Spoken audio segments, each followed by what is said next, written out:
that Justice and Correctional Services Minister Ronald Lamola has told Parliament that there is no room for corrupt officials. He's revealed that over 90 officials have been dismissed so far in relation to misconduct. Well, let's go straight to the Minister. Good evening, Minister Lamola. Thank you for your time tonight. You know, we've just finished a conversation looking into the findings, at least part 4 of the Zondo report into state capture. So there's been a couple of months since the first installment was presented to the presidency and to the country. The big question is, what are we doing with these reports? What is the Justice Department doing with these reports? Thank you, Cathy, and good evening to the viewers. Maybe with your indulgence, let me first convey my condolences to the Gadi family for the loss of their daughter, Hilary Gadi, and hopefully the police will be able to arrest the perpetrators and justice will prevail. Indeed, Katie, there is a program to respond to the recommendations of the Zondo Commission. Within the Department of Justice, there are various task teams and committees that are looking at the recommendations related to the area of their work. As you are aware, the recommendations do not only deal with the criminal prosecution, they deal with recoveries, they deal with the restructuring of some of the corruption-fighting institutions. The recommendations have been made. So the Department of Justice has also to look into some of those recommendations regarding making the ID permanency and also an institution that will be able to respond on a permanent basis to the anti-corruption recommendations as raised by the Zondo Commission. And all those factors will be factored into what the department is currently looking into a future institution that will be responsive to some of these corruption issues. But also, obviously, is to provide and enable the National Prosecuting Authority through resources, financial and human resource, to be able to respond to the Commission's recommendations in terms of them now prosecuting and investigating and also ensuring that justice is done, including to recover some of the monies that will have been siphoned. As you are aware, today the North Gauteng High Court has made a ruling on the 1 billion related to regiments that the NPA has been able to successfully seize. And we hope that their work will further recover some of the monies. As you are aware, the Commission has made lots of recommendations. So there is work that is it's ongoing to respond to these recommendations. When we look at the concerns that have been raised by the NPA, particularly for greater resources, you know, we saw an increase over the last couple of years in as far as their budget is concerned, but they're saying that it's simply not enough. And I wonder, Minister, more specifically, when you talk about capacitating the NPA, what does that look like? Because, you know, the latest budgets have already been tabled and there aren't any significant jumps that we can point to in terms of resources that are going to be flowing to that entity. Now, I can confirm, Cathy, that there is significant jump. I mean, we have allocated through the National Treasury an amount of 1.1 billion additional to the budget of the NPA, which is aimed to respond to some of the programs within the NPA, for the appointment of 700 aspirant prosecutors, 17 senior state advocates. That will also help them with the Office of the Whistleblowers Protection, 91 investigators and prosecutors within the ID. So you can see that we are doing all the efforts to ensure that they do get the resources that will enable them to respond to these recommendations and also for the ID to function and some of the units within the NPA. And it may not be fully comprehensively as enough as they may have wanted it to be. but it is indeed a significant boost to the work that they are doing.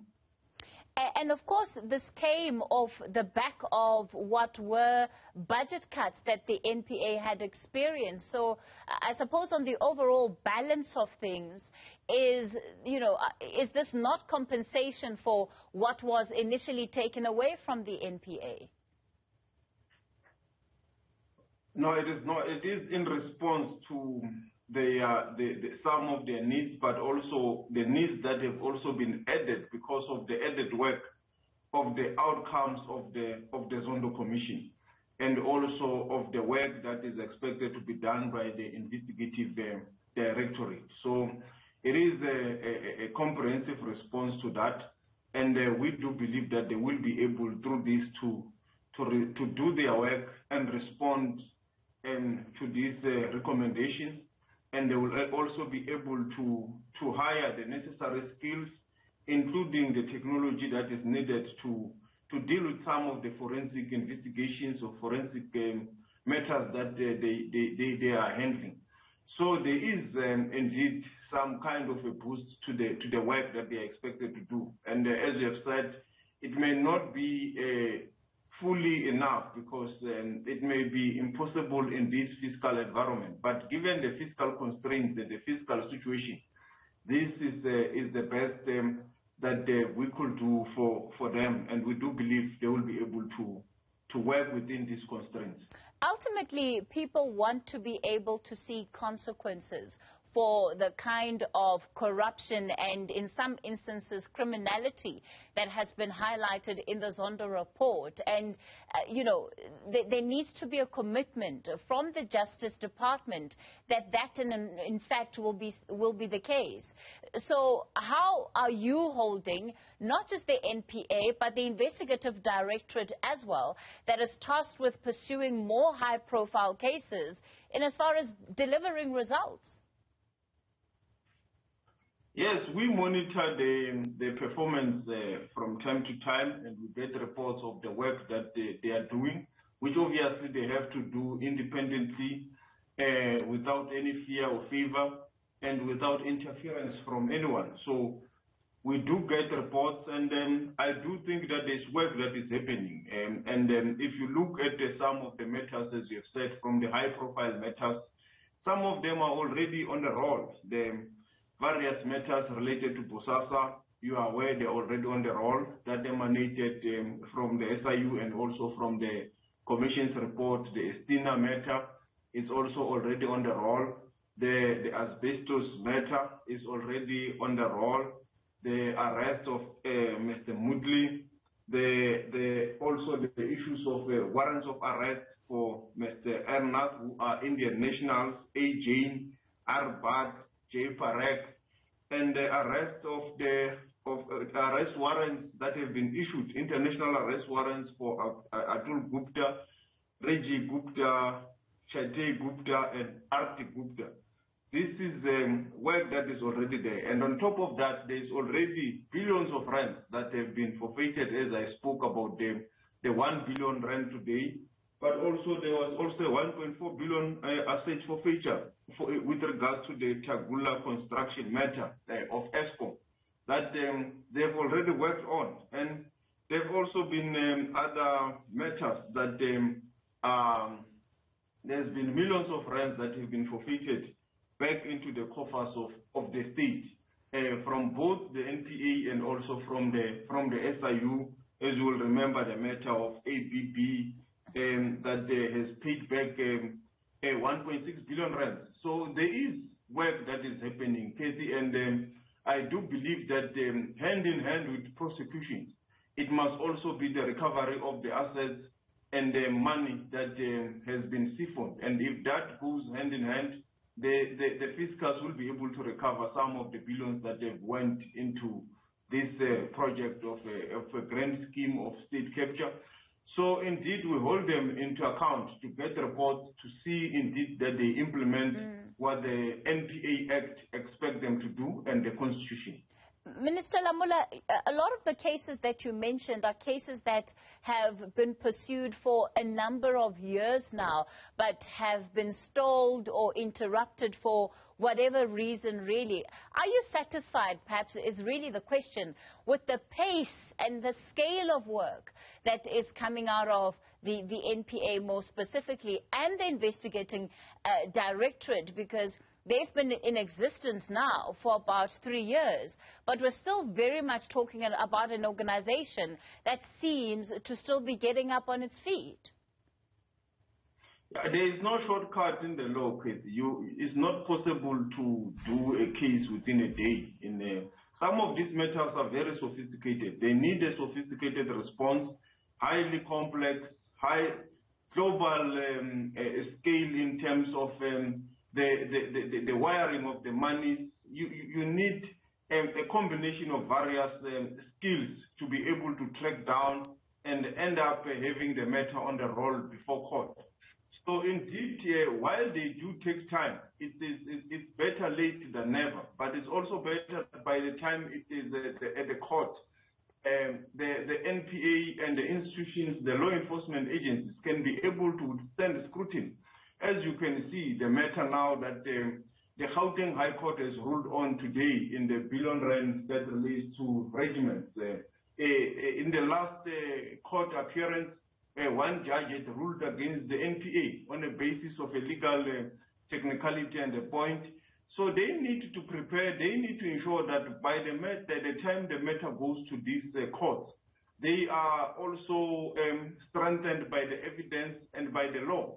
So it will not really be easy to have a matter within a very short period of time being handled and being finalized. But obviously, as you will have seen from our report today to the Portfolio Committee, we have also expanded the capacity of the Special Commercial Crimes Court in some of the matters that will have to go through to ensure that they are able to prioritize them and handle them with the speed that it's practically possible to handle such matters.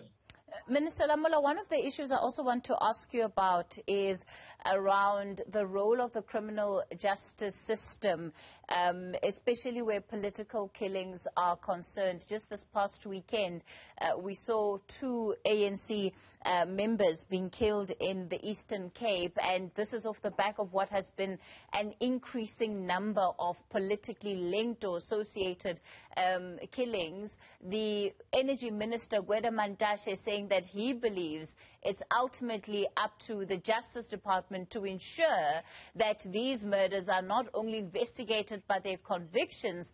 That's the only way that a message is going to be sent. Are we anywhere close to seeing the establishment of a task team that will look specifically at political killings and what's driving them currently? Not perhaps in the way of the commission that we held in this country, but really understanding what's happening now.